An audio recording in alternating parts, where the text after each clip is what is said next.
Welcome, everyone, to our webinar on living Swadharma in our contemporary world.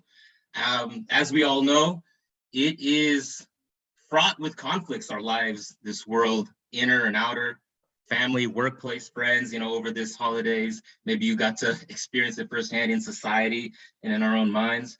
But in choosing one course of action, do we have to abandon alternatives, and how do we make the best choices for ourselves? So in this special webinar with Swamini Svatmavidyananda Saraswati, we're going to present, and she will present, the Hindu concept of Swadharma, the Dharma that is unique to each of us. How do we live our own Dharma, right?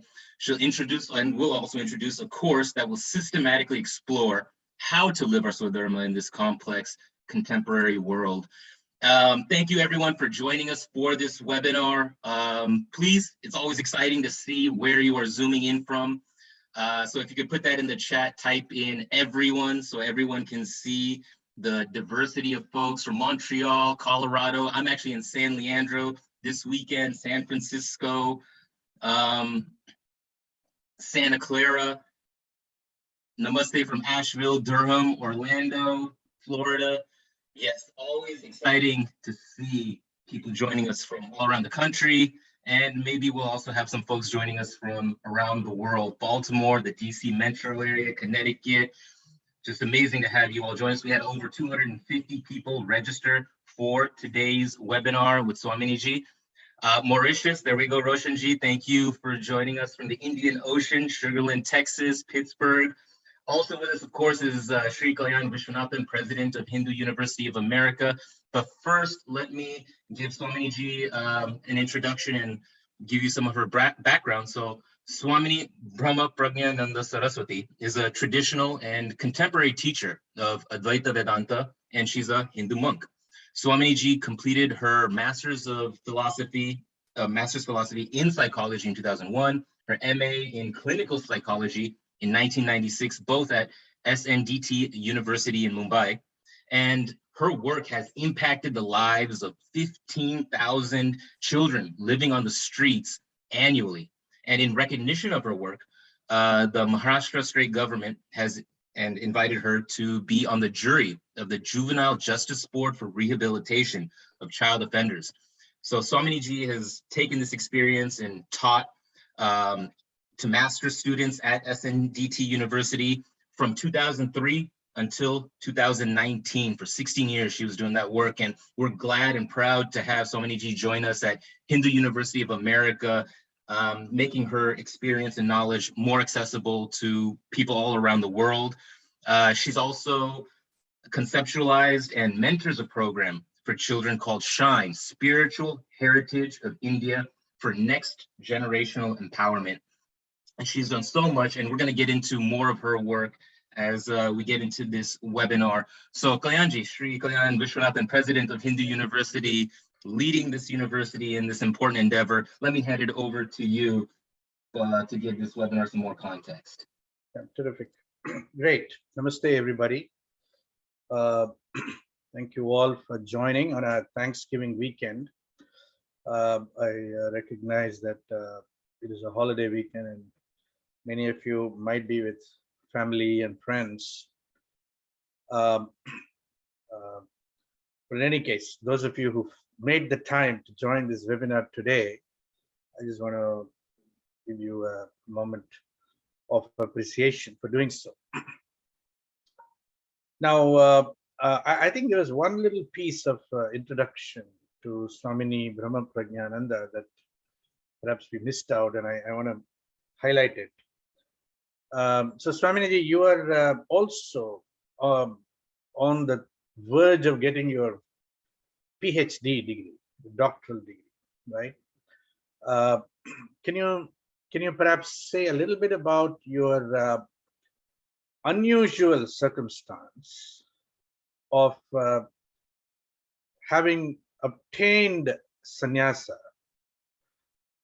first, and then going back to the university to get a doctoral degree, which is, I mean, to say the least, it's the reverse order as one would normally comprehend it.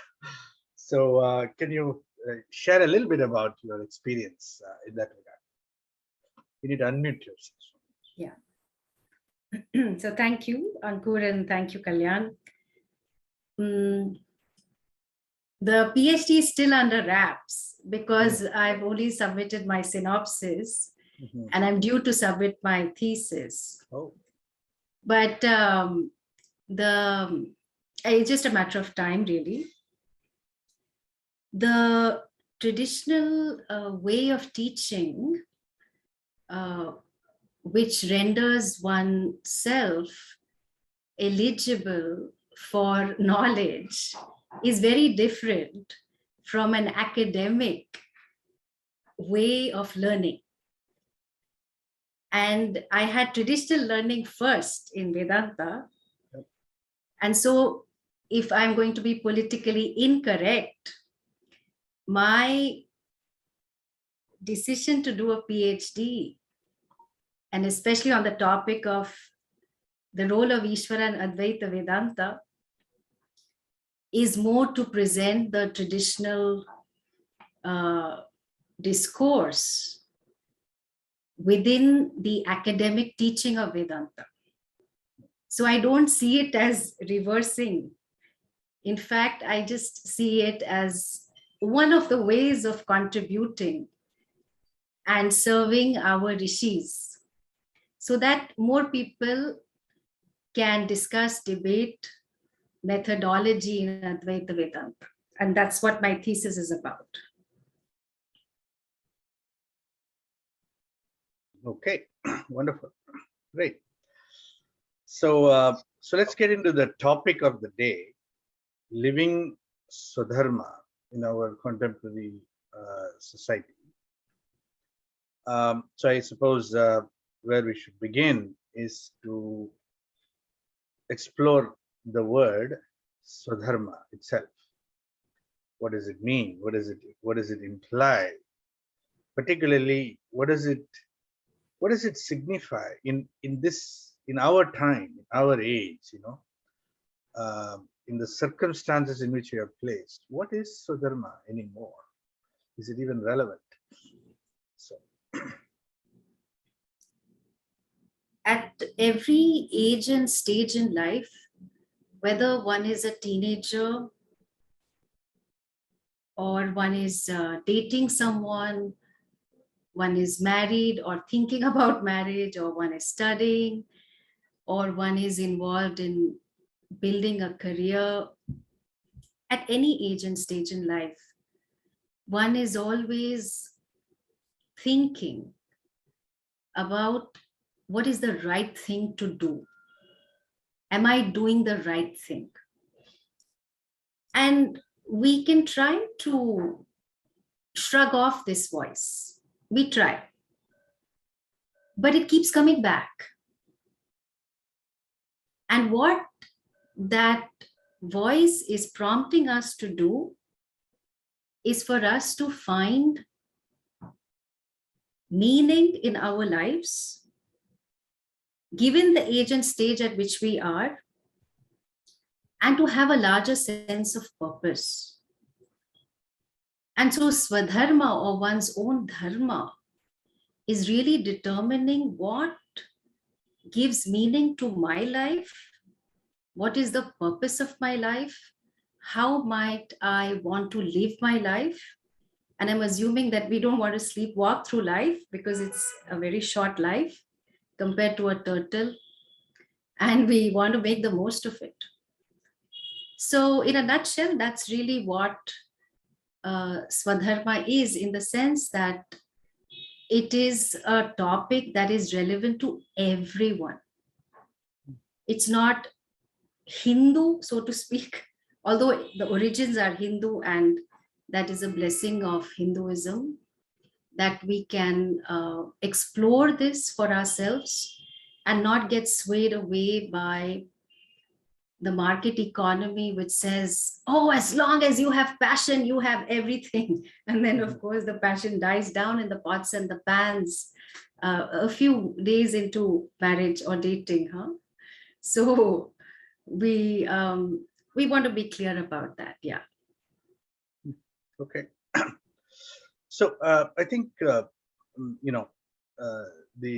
was a famous book written by Gurucharan Das called "On the Difficulty of Being Good," and the difficulty of being good, being a good person, or put it another way, to be a dharmic person, is really rendered complicated by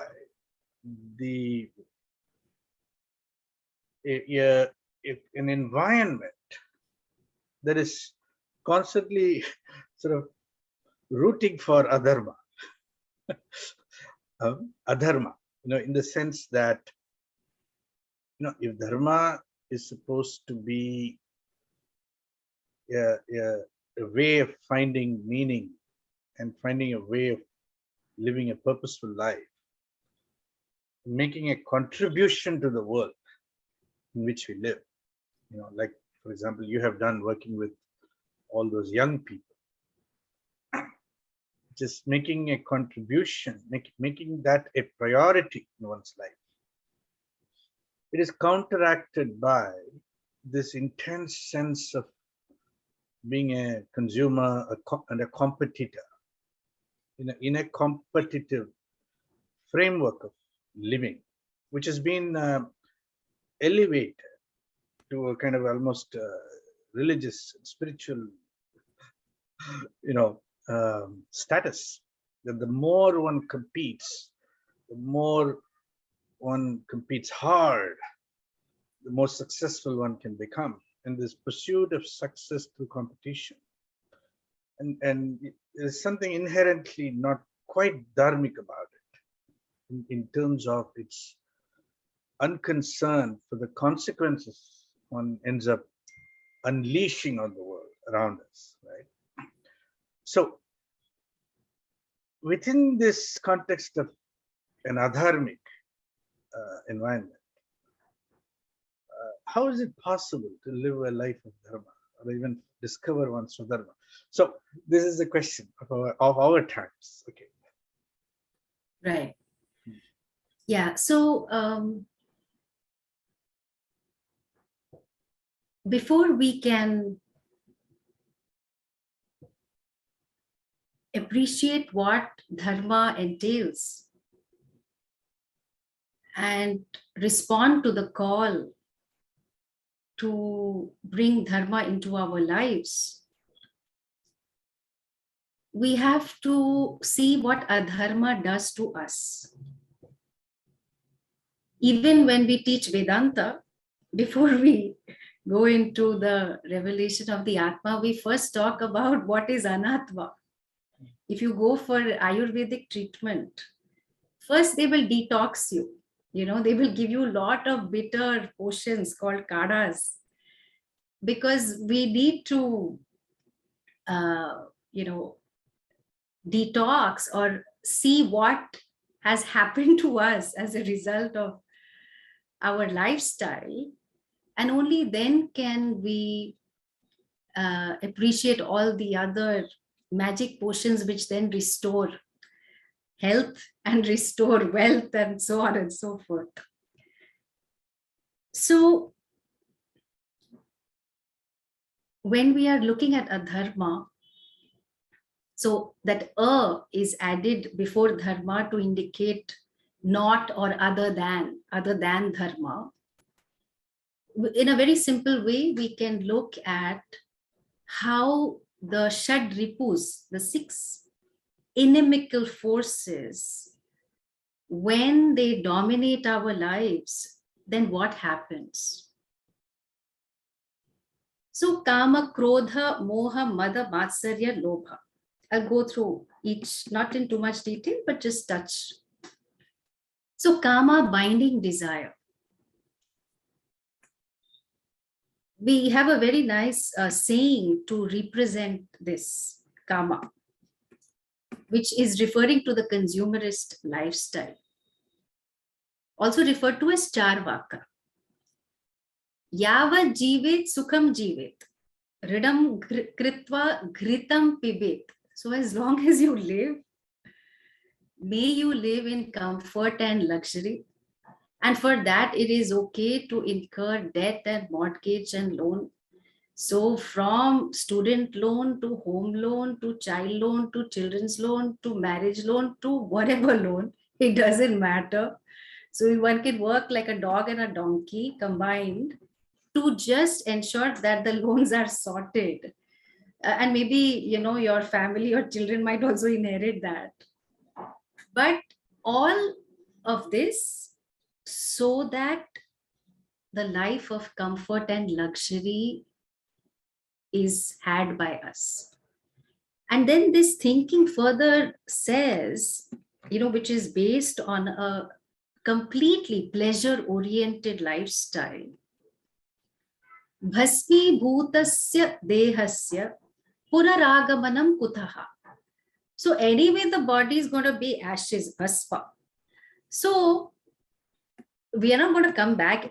All we have is one life. So work hard, party hard. There is no reincarnation. One doesn't have to face consequences of one's actions.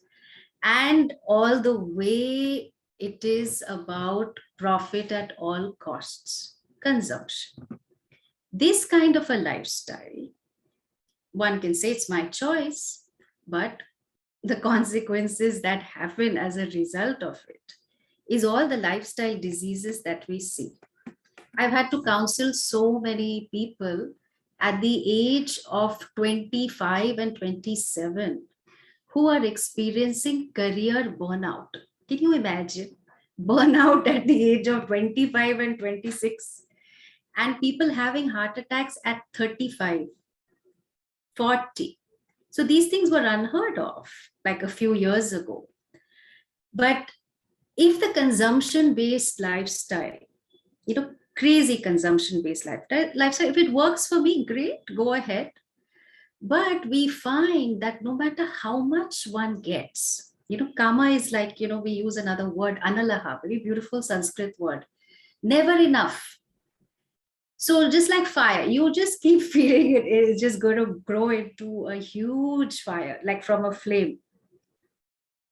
So this kama, this binding desire, makes me go against dharma, as a result of which profit at all costs. If I'm running a company, I might introduce mindfulness techniques, but I don't do anything about the system that makes them work for 16 to 18 hours a day. That doesn't make sense. So this karma, when we are consumed by it, then we end up doing things that we end up regretting. And we have to be able to see what it does. For argument's sake, let's say that, it's all about ambition and more and more and more. But after the more and more, are you able to understand your core? Who are you really? Because the sense of discontentment is an ongoing thing. It's like a drone. It's there. I want. Something will come. What you want will be different. But I want is a constant. And even when one goes on vacation, one can't enjoy it because all the time one is watching the phone. Maybe I'm going, all these alerts and notifications and so on and so forth. So karma makes us go against dharma. In fact, the other shadripus, it's inimical to us because it's extreme. And then a lot of people ask me, how do I manage my anger? Krodha. We see what happens on Twitter. Of course, Twitter is also a good learning space if one is deliberate about it. But the display of irritation to anger to rage, and all because you disagree with someone, the bitter fights that are caused because we don't care for anything else but for our self-righteousness. And so the fights between friends, family, companies, etc. Adharma. Moha, confusion. What is right or what is wrong? Always confused. should I join this Ivy League university or should I join another university, which I don't need to pay through my nose, but fame is important for me, and so on and so forth. So the way we weigh our guiding influences, or for that matter, matsarya, jealousy. Because of jealousy, people end up doing a lot of things, and that is not against dharma. So our classic example is Duryodhana in the Mahabharata. And, he makes a very insightful statement. He says, Janami dharmam nacha me pravrittihi. I know what is dharma, but I cannot get myself to follow it. Janami adharmam nacha me nivrittihi. I know what is adharma, but I cannot avoid it. Kenapi devena ridhistitena. Somehow, O Lord of the senses, you are dwelling in my heart. Yatha niyuktosmi tatha karomi. Some force happens to be there that just prompts me to do what I do. So Duryodhana, he could have said, you know what, I need therapy. This jealousy that I have against the Pandavas, it is consuming me. And from childhood onwards, I'm plotting to kill them. I can't live peacefully. But no, he not only was consumed by his jealousy, he acted on it, and it's part of the reason for the war. And then, of course, greed, lobha. So anybody who's watched The Wolf of Wall Street, very nicely made film, starring Leonardo DiCaprio, it beautifully exemplifies what greed does to a person. And so when all these emotions are dominating our lives, whether it's binding desire, kama, or greed, lobha, or jealousy, matsarya, or krodha, anger, or moha, confusion, mada, garva, the mada is pride. And as a result of which there is a tendency to put down or look down on people, on situations. Some religions do this, for whatever reason, they think that they are superior, and then they put down and they demonize other religions. So all the way we see this adharma, and all of these are present in all of us to some extent. But when one appreciates what this does to me, then I will begin to have an appreciation for what dharma is. Because alongside all of this, that, prompts us to cut corners, to throw temper tantrums, to break relationships, to punish people because they hurt us, and so on and so forth.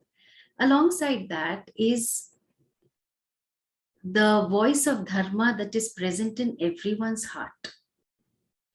And this is something that is present from childhood onwards. We have to teach children to be dishonest. You tell the child, so tell Papa, tell my boss I'm not at home. And the child will say, my Papa says he's not at home. So this is the innocence and the honesty of a child, and it's very natural to us. Or this little girl who's playing with her doll, and the doll falls down, and she wipes away the imaginary tears. And there is just a natural, genuine empathy for the doll, because she knows when I fall, I cry, I'm hurt. When the doll falls, doll cries, doll is hurt. So this voice of dharma that is present in our hearts is what makes all of us happy. In fact, all the people that we admire, whether it is for fame, of course, the celebrities are the new influencers, and people are celebrities because they are celebrities. It may not necessarily be because one has a track record in a particular discipline, but whatever it is. So whatever we admire, whether it is Elon Musk for his innovation, or it is someone for his hard work, or the person's persistence, or the way the person stood up against social injustice, what we really admire about people is dharma. And it's a tiny subset of dharma, because dharma is really huge and vast and very deep. And so in the Hindu tradition, we don't look upon dharma as a religious mandate. Nobody's threatening you to follow dharma. It's just that when you appreciate the value of dharma, the fact that when I follow a dharma, I am riddled with guilt. I wish I had not been so nasty. I wish I had gone over to meet this person for Thanksgiving. I wish I had not delayed calling this person because last week that person died, etc., etc. All of this is because we are naturally dharmic. And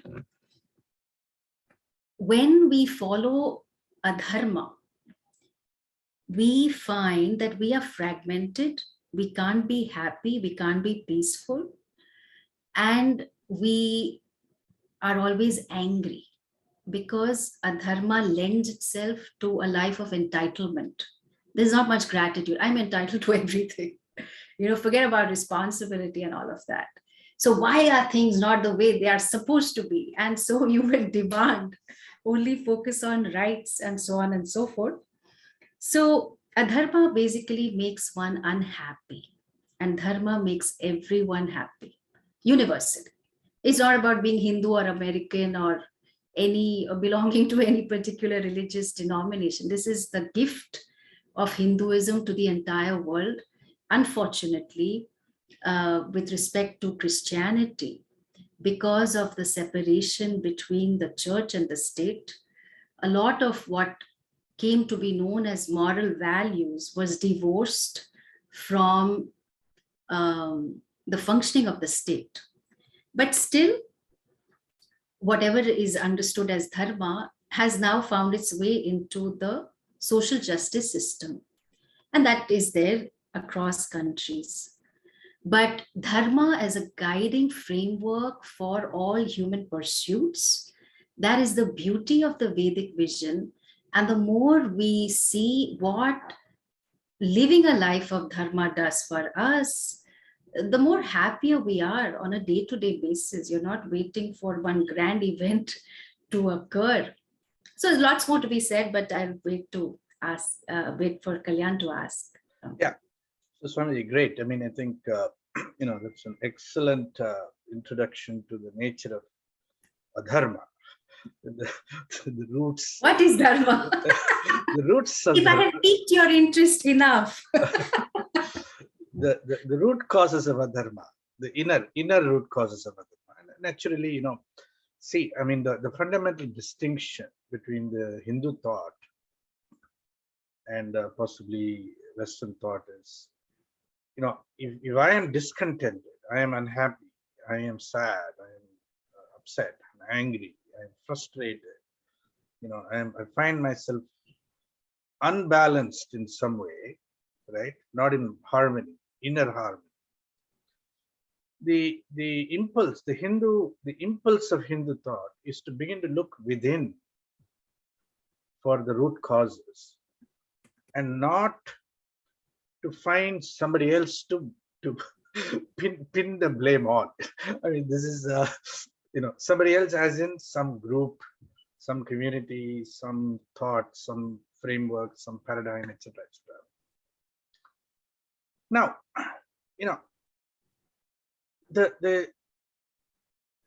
you've drawn a contrast between adharma and dharma. Let's look at what is Swadharma.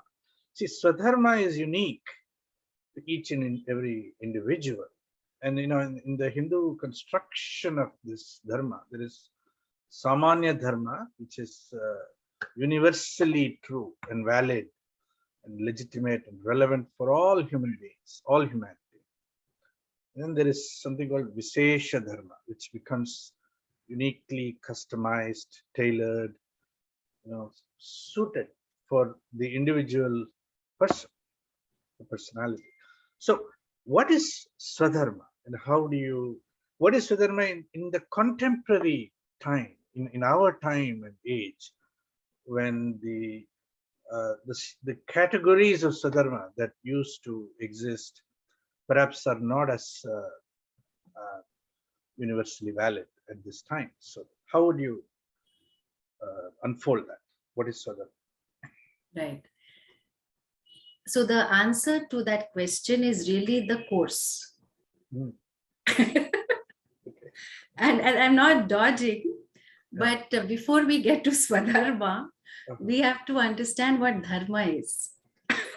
So Dharma Vishwasya Jagataha Pratishtha. Dharma is the support of the entire cosmos. And again, we have to look at a few meanings before we get to Swadharma. Yeah? So in the individual context, Dharma is my duties and responsibilities. And the principle is based on reciprocity, that I want to be appreciated and so do you. I don't want to be hurt, you don't want to be hurt. So there is a general reciprocity understanding, and therefore do unto others as you would have them do unto you. The other meaning is universal values. So justice, compassion, achievement, productivity, etc., etc. That when you bring these qualities to certain actions and the way you do that, without harming others, not profit at all costs, then you're following Dharma. Then there is also a deeper understanding that the one who follows Dharma recognizes that I have a body. Not I am the body. So the body is subject to punya and papa because of karma, therefore sukha dukkha. So this is a very important distinction we must understand, because dharma, the third meaning, also means different kinds of Vedika karma that is based on Vedic rituals that will take you to a wonderful place called Swarga, where you just, if you have a temporary visa, you can have all the fun and games and music and comfort and pleasure. Ramba Urvashi will dance for you and so on. But after your visa expires, you're back. So dharma can also take you to Swarga. And the fourth meaning is dharma is the nature of a thing. So we will say like the nature of water is to flow. So that is in terms of the individual. Now, in the context of a society, dharma refers to social harmony and contribution. In the context of governance, dharma refers to law and justice. And in the cosmic context, dharma refers to the cosmic order and balance. So having looked at this and the fact that dharma is the greatest, Mahanarayana Upanishad, there is one very beautiful mantra which says that everything is supported by dharma. So now coming to Swadharma in the contemporary world, we start with where we are. And wherever we are related to many sets of relationships. So we start with the family. Because dharma is based on a sense of responsibility. So first I articulate for myself so this is an exercise that I make people do, which I will make people do in the course. And it's a very simple but very profound exercise. What am I giving and what am I receiving?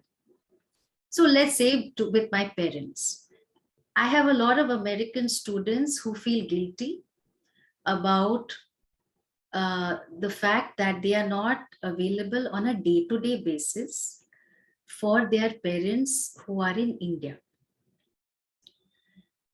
And neither do they want to settle in India because they have a life that is established in the US. At the same time, they want to be able to take care of their parents, but parents don't want to come and live with them in the US. The lifestyle doesn't suit them and so on. So now in this kind of a situation, you will think about what more can you give and what more can you receive. Maybe you want to receive more understanding or appreciation, or parents can be also very bad patients. So you have to tell them, did you take your medicines? Did you do this routine, etc., etc. So looking at one's own relationships and articulating for oneself, what is one doing in that relationship? What are we giving? What are we receiving? What more can we give? What more can we receive? This is an important exercise that everyone must do. Generally, when I've done this exercise with hundreds of people, most people find that they are receiving from other relationships, whether it be their parents, their siblings, their friends, family, and so on, a lot more than they are actually giving. And which makes them, of course, feel very grateful. And also they then start to think about what more they can do. So what we are talking about is just at a very basic level, this is very basic dharma. Then, of course, when we are talking about Vishesha Dharma, so specific to my age and stage in life, and specific to the different relations, doesn't just stop with my family and friends. In the Hindu vision, we have Pancha Maha Sambandha. We have these 5 great sets of relationships. If we honor them, if we see how we are reverentially connected to all these 5, and I'll tell you which 5 these are, then it will become Pancha Maha Yajna. So my relationship with my community, with my neighborhood, with guests, with strangers, that's one, Manushya Yajna. The second is with environment, with plants and animals. All this talk about climate change and how we have done a brilliant job of contributing to it and so on, has come from profit at all costs, a consumerist culture where resources, mark my words, even the word resources indicates a utilitarian outlook. It is there for me to use. Whereas this Bhuta Yajna is really based on the fact that I am so blessed that these plants and animals and this environment I have a relationship with, and I honor them by causing them least injury. This is to be done on a daily basis. What can I do? It could just be watering my plants, not allowing them to die. And of course, to plantation and reforestation, a lot of other things, use of solar panels, etc. So that's another relationship to be honored. And then the third thing is my relationship with teachers. Interestingly, in one Harvard University study, which was looking at what is it about these Indians that make them excel in education and even in career as compared to Americans. And surely it can't be what they're eating or what they're drinking. What is it? And this Harvard study found, surprisingly, respect to teachers. That while it's important to question, you hold or suspend your questions until you have earned the right to question. Learn to understand and then question. So because of the respect to teachers and a certain amount of learning that went by, it was a contributing factor to their success. So which brings me to the third set of relationships that we have, which is our relationship with knowledge, with teachers, with gurus, anything. If you've learned a yogasana, a mantra, a meditation technique, anything, it will all trace its way all the way to rishis and then of course to Bhagavan himself. So how do we honor knowledge? How do we internalize? How do we assimilate? How do we pass it on? How honest are we in really embracing knowledge, and what we are doing to contribute to the Vedic culture. The fourth is our ancestors. And whatever we have inherited, including our genes, so GENES, our family traditions, perhaps the land, the wealth, wherever we are, it is thanks to our ancestors. And in Hinduism, I'm sure in other cultures also, there are ways in which we honor our ancestors. In Hinduism, we do Shraddha Karma, Tarpanam, etc., because we see that their blessings help us.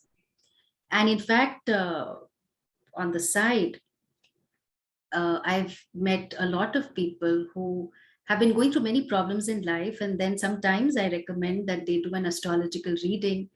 And invariably, we will find that they have Pitra dosha. So there is a defect in the horoscope. It is clearly seen that they have not honored their ancestors, or somebody had a sudden death or committed suicide because of bad treatment and so on. And therefore, there can be rituals that are done for the Pitra's onward journey, for the onward journey of ancestors. And so we honor our ancestors. Sometimes, of course, our parents or grandparents may have been dysfunctional. So we can still pray for them. We may be away sometimes, but we can pray for them, and we can ensure that care is provided. And of course, our fifth set of relationships is to the devatas. So the devatas, or the heads of departments of all processes, all phenomena, or what the spiritual but not religious people call, oh, I believe in the laws of nature. Hello, how do the laws of nature actually are executed? It is because of Bhagavan and all the devatas. So we recognize the different devatas that are responsible for different phenomena. So whether it is my eyes, or it is the eyes of an eagle that is 8 times better than the human eye, or the elephant eye, or the crow eye, sight is made available by Aditya Devata or Vayu Devata, which keeps blowing. Vati iti Vayu keeps blowing all the time. Even if the person gets into a marathoner's lungs, doesn't say, oh, wow, it's so nice and comfortable here, I'm going to stay here. No, nor does it, struggle to get out of a smoker's lungs. It keeps blowing. So all these 5 sets of relationships we honor. That is a part of Vishesha Dharma. And then, depending on age and stage of life, what is the change I want to contribute to the world? Each person has to articulate this. It may be I just want to bring up my children, but all of us want to matter. All of us want to make a difference in the world. And what I want to do, or what is my Swadharma, is related to the change I want to make. Like, for instance, for me, because I did my MPhil, as a part of my thesis, I was doing a lot of interviews with street children, and I felt indebted to them because of the richness of what they shared, that their courage and their vulnerability both resonated with me.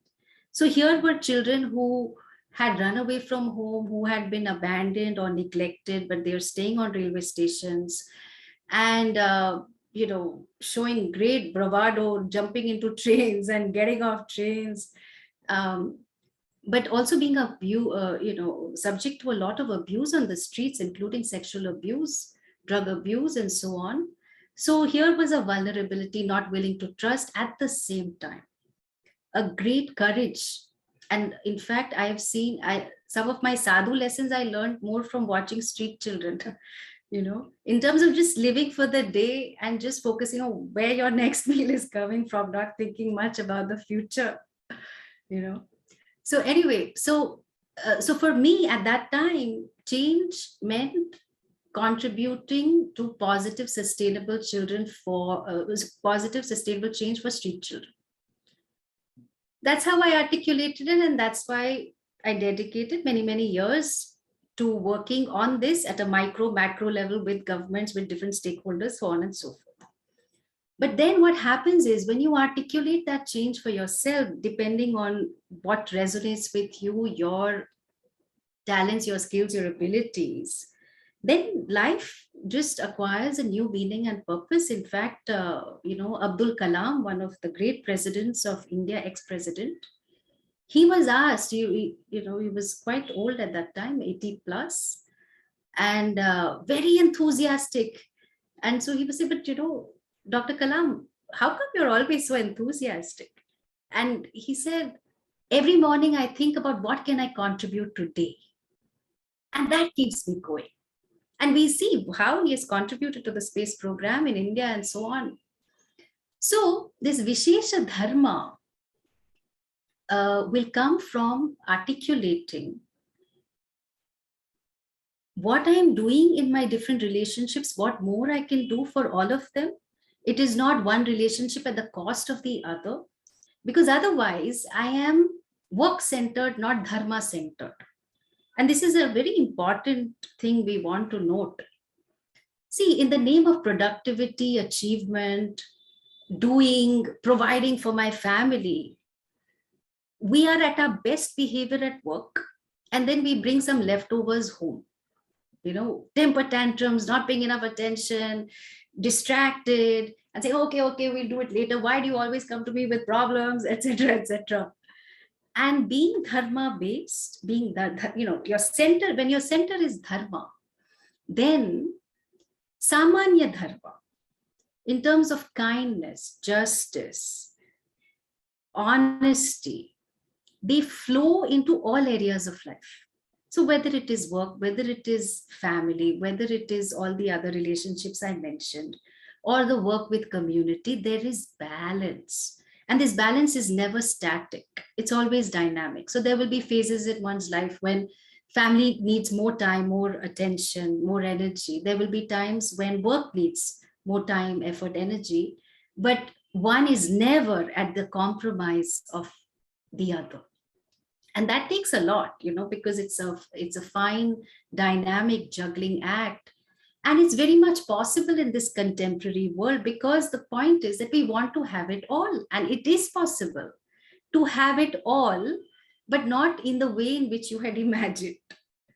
Because when it is the center of my life, then there is meaning, there is purpose, and there is a life of contribution to all areas of life. It's not just one.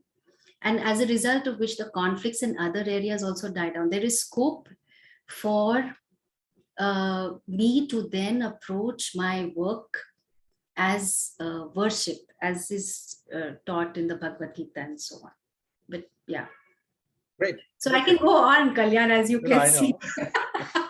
I know. So we want to bring it down to the course. So now, I'm going to ask just one more question, and I'd encourage all the people participating to put your questions in the Q&A box. Okay, so we'll take a few questions. So, this in the course that you're going to be teaching, Living Swadharma in our contemporary world, what can students expect to get out of that course? What will they be able to freshly discover their Swadharma? Will they be able to re-articulate their Swadharma powerfully? Maybe have a completely transformative experience. Come up with an entirely new expression of their Swadharma. What can students of your course expect from the course? I think you said it, Kalyan, very beautifully in the way in which you sort of rhetorically asked. I definitely invite people to be a part of this course, because people will not only articulate their Swadharma for themselves, but will actually live it. And all their questions related to meaning, purpose, how much is too much, how do I handle this conflict of dharma, etc., etc., we will aim to resolve whatever we can in that span of time. And a part of the assignments will also be looking at the areas of gray, because dharma is not black and white. And when we look at dharma, of course, karma is not far behind. And when we look at karma, we have to appreciate Bhagavan. And then we can make karma into karma yoga, which then makes you a very loving and very competent person. So there are a few things about the course. I mean, there are topics that I will cover, but maybe we can take questions and maybe we can do that, or I can just look through topics, whatever you see. Sure. So, so just for the audience, this course is called Living Swadharma in our contemporary world, and Ankur will put up the link. So, I just recommend everybody at least go take a look at the course. Click on the link that Ankur has provided. It'll take you to that page, and so it's going to begin on January 14th, Shankranti Day, and go till March 25th. So it's nearly 10, 11 weeks in the winter quarter of 2022. So Ankur will announce the discount shortly, but let's take a couple of questions. I'm going to look in the Q&A box. Yeah, so what is meant by Sarva Dharman Parityajya? That is the final teaching of the Gita. For that, we have to understand dharma, we have to understand karma, we have to look at what dharma does to you, which is, it could solidify one's entity as a karta and as a bhokta, as an experiencer. And then the questioning and the inquiry into the reality, into the Mahavakya will be, is this my real identity? Because if it is my identity, then it will define me at all times, in all places, in all situations. So Sarva Dharman Parityajya is giving up the notion that one is a doer and an experiencer, because one Atma was never the doer, never the experiencer. But there's a lot of teaching related to that. Yeah. Second question, what is meant by paradharmo bhayaha? Bhayavaha. It is that Swadharme nidanam shreyaha. That one. Yes, yes. Yeah. So that is, just basically exalting, I will talk about the glory of Swadharma, that it's better to do your karma, Swadharma, as compared to another person's dharma. So here, a lot of people who are in grihastha, who are married, having children, they are very drawn to sannyasa. Okay, romantic ideas are also there. And somehow, people who are married, they think that it is opposed to knowledge, but not at all. In fact, there is no other preparation as good as grihastha for sannyasa. Real sannyasa is jnana. So this tendency, that the grass is greener on the other side. We look before and after and pine for what is not. Our sweetest songs are of our saddest thoughts. Now, this is something we may think somebody else, like being a sannyasi is better, etc. But the more we focus on one's own dharma and not try to escape from it, because that's really what Arjuna was trying to do, because he thought that the existential sorrow was too much for him. What is the way out? I better not do my karma. Maybe somebody else's, maybe Rishikesh is nearby, and I will live a life on Bhiksha, it is okay. So that's what it means. Yeah. Okay. Yeah. Actually, I want to add something here. I think this paradharma, paradharmo bhayavaha. See, I think in the contemporary times, one of the ways people experience this paradharma is that, in whatever you're doing, in your career, in your life, in your vocation, whatever we are doing, it's okay, but it's not totally satisfying, right? There's something missing around work. There is something that we are not entirely in tune with. There's some grievance, something that is incomplete about what we're doing in our lives. So I think that's another way one could potentially access the idea of paradharma, meaning you're doing something, career wise, vocation wise, lifestyle wise, but it's not what is uniquely your Swadharma, and therefore there is a nagging discontent. There is something not quite settled about what I'm doing right now, and this people experience this. Sometimes they experience it as what they call a midlife crisis. Having worked for 20-25 years, and you suddenly decide, my God, what am I doing with my life? I got to do something entirely different. And that's a crisis of some kind, because you're now stepping into the unknown. So paradharma is like that. It's like a discontent with what you're doing. Anyway, that's my take on that. Let's go to the next one. Okay, what is the difference between nature-born karma, swabhava karma, and nature-aligned swabhavaniyata karma, where Lord Krishna says nature-born karma binds the person to the world, whereas nature-aligned karma puts the person away from sins? Well, I'm not sure where you're getting this translation from, but Bhagavan Krishna says, be free from gunas. In fact, we have this Gunatraya Vibhaga Yoga, that chapter, which helps us understand Sattva, Rajas, Tamas, what you're referring to as Swabhava, Prakriti, born of Prakriti. And to be, at one level, of course, be established in Sattva, but also not be determined by the gunas of the personality.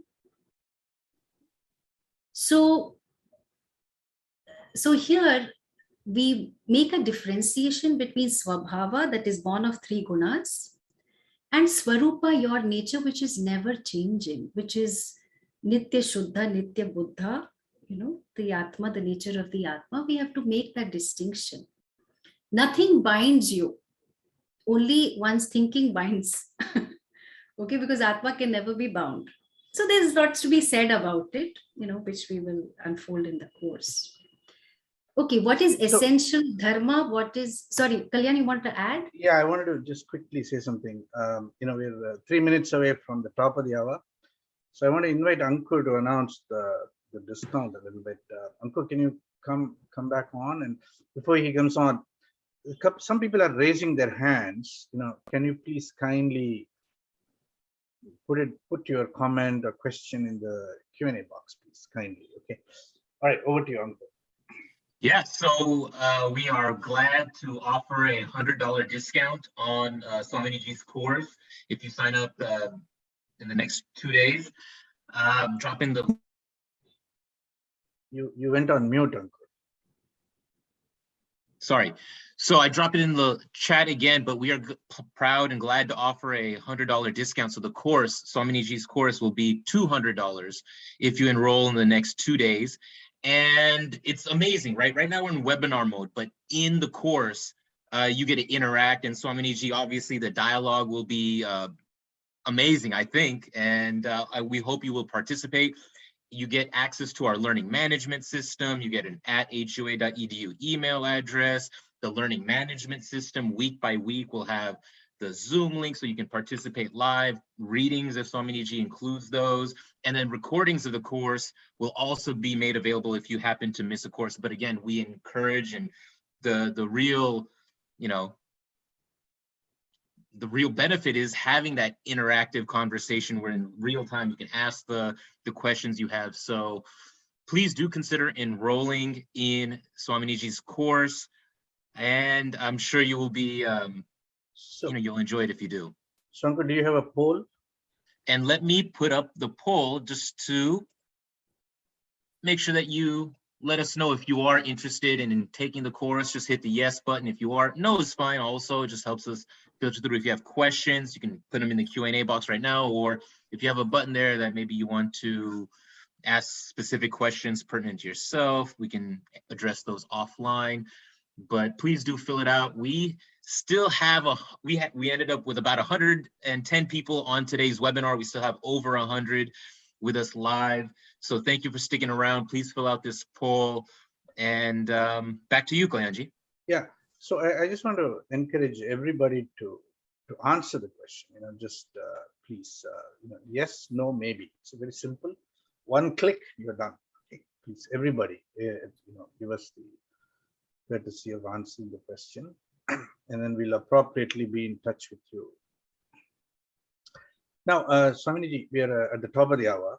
I don't want to go very long on a Thanksgiving weekend, but it's just remarkable when you were speaking about the Pancha Mahayajna, the Pancha Mahasambandha.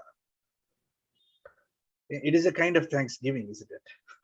It's to giving, expressing our gratitude in a system, in a systematic and ritual form, which is an expression of really the ways in which our life is enriched and enabled by the powers around us, which make this life possible. And one of the challenges of living in a fundamentally adharmic paradigm is that one loses that sense of gratitude in favor of an acquisitive, consumptive, and competitive way of being in the world. And I, for one, even though I had a career in IT, and did reasonably well, the whole time I was not quite at home, and the dynamic of always wanting more and more and more, not just, even if not for myself, the focus on more profits, more revenue, more was completely omnipresent, like, you can't let go of it. Don't let go of you, so there was always this unsettledness about it. In any case, will people discover their Swadharma in this course? I think it depends on what you bring to the course. Okay, what, as a student, if you bring a genuine inquiry, a genuine interest in deepening your relationship with your own Swadharma, and if you put the energy, effort, enthusiasm, and intention into the course, it could be transformative for people in terms of discovering your Swadharma and or deepening it, or developing a better articulation of it, a greater clarity of your own Swadharma. Those are the possibilities that are very rich in this course, and I think Swaminiji is an outstanding teacher, as you can see. She is also well trained as a psychologist, so therefore there's an added dimension there.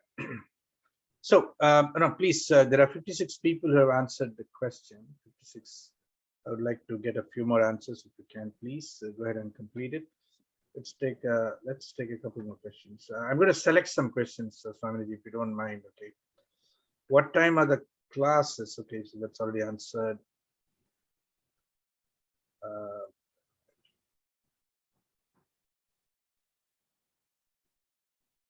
Okay, so there's a question: as people are living outside other parts of the world, changing fields of work, disrupting family lives with parents, disrupting life with spouse and children, and the cycle continues across generations. How do I cognize Samanya Dharma today, our unsettled lifestyles? How do I cognize Visesha Dharma? It's a unique difficulty of our age. Swaminiji, over to you. Yeah. So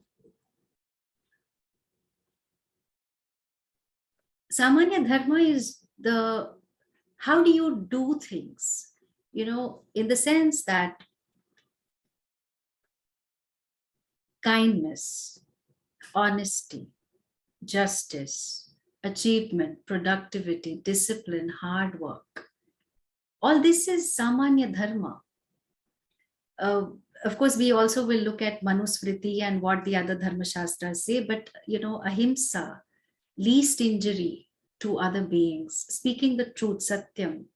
And this is not like a moralistic kind of discourse, but it's something that we value. In fact, even if a thief walks in, wants to rob the bank, he'll say, tell me the truth.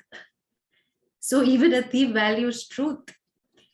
So Samanya Dharma is nothing much to cognize all the things that you think are noble and are beautiful about you, Rajendra. That's Samanya Dharma. You wanting to contribute to your family and so on, your care, your kindness, your love for them, all that is Samanya Dharma. Vishesha Dharma will be a combination of your Samanya Dharma, all these values, plus the specific duties and responsibilities for all your sets of relationships, plus understanding your gunas. And we didn't touch too much on it, but Sattva-Rajas-Tamas, how do they have a dynamic balance in you? Plus the change that you want to contribute to this world. So we will go back and forth and look at all these things. And most importantly, we will look at how Swadharma can be a worship in the light of the Bhagavad Gita. Yeah. So Swami, that's another question there.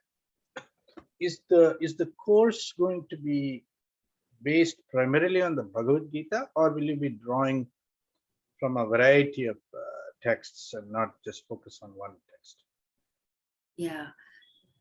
This, I cannot avoid the Bhagavad Gita. In fact, it will come in like a song as a theme throughout. So primarily, yes, I will focus on Bhagavad Gita because Swakarmanatam abhyarcha siddhim vindati manavaha. That's one of the greatest teachings in the 18th chapter of the Gita, that your worship is in the form of your Swakarma. And you can't do Swadharma if you can't do Swakarma. So of course, Bhagavad Gita, but of course we will draw from Manush Smriti, little bit of Arthashastra, Itihasa Purana, to get a broader understanding of Dharma and to see how Dharma is a part of the tapestry of all our Shastra. Even Ayurveda will talk about Dharma, even Arthashastra and so on and so forth. Yeah. In fact, Dharma, that's why it's called Sanatana Dharma. This is not called Sanatana Moksha, or it's not called Sanatana Bhakti. It is not called Sanatana Jnana. It's not called Sanatana Yoga. It is Dharma that is central to to what we call Hinduism today. And therefore, as Swamini said, the thread of Dharma runs through and through all the texts, all the Itihasa Puranas. And I mean, the contrast between adharma and dharma, the polarity, and finding our place in the scheme of things, so to speak, and to interpret our Swadharma in our time and age. This is a unique opportunity. See, I mean, somebody was asking a question about, is it prescribed? Ultimately, Swadharma is to be discovered, is to be created, is to be articulated, it's a self-generated phenomenon. And for example, for me, I consider developing this Hindu University of America to be completely consistent with my Swadharma.